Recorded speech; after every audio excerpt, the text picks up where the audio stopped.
ॐ नमो हरिहन्तानं ॐ नमो सिद्धानं ॐ नमो आयर्यानं ॐ नमो वज्रायानं नमो लोये सब साहुनं एस्तो पंचनमुकारो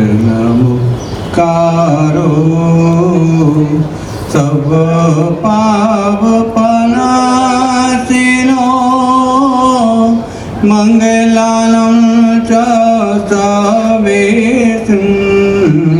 पढमं हवै मंगलम्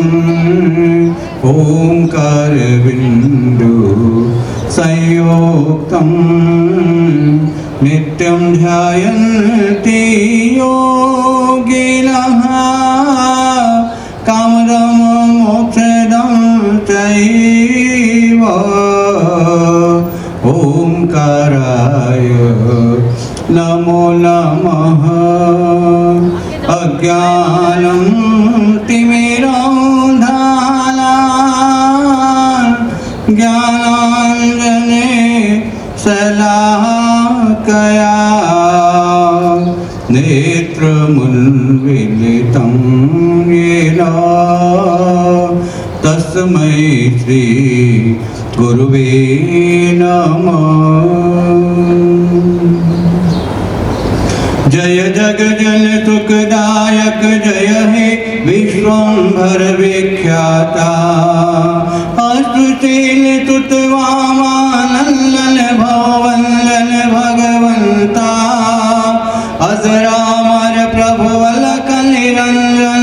अविनाशी अकलंका तुम लावे जग जागे जन्म मरण भय भागे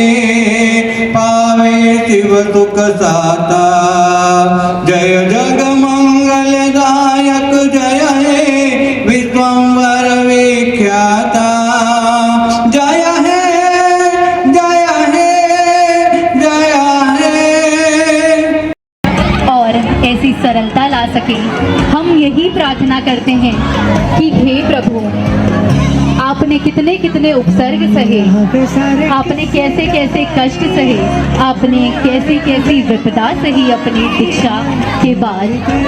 आप केवल ज्ञान प्राप्त किया। प्रभु हम भी कुछ सीखे जिसमें हमने शुरुआत नए साल के भव से की। उसके बाद माता 14 स्वप्न देखती है,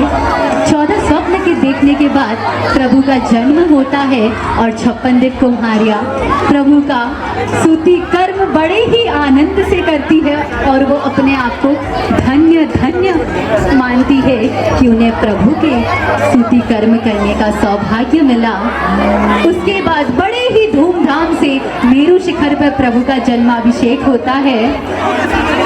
और जन्माभिषेक होते प्रभु के बाल्यकाल में आम्र क्रीड़ा में राक्षस के द्वारा एक प्रभु के सामने एक अलग उनका स्वरूप दिखाई देता है।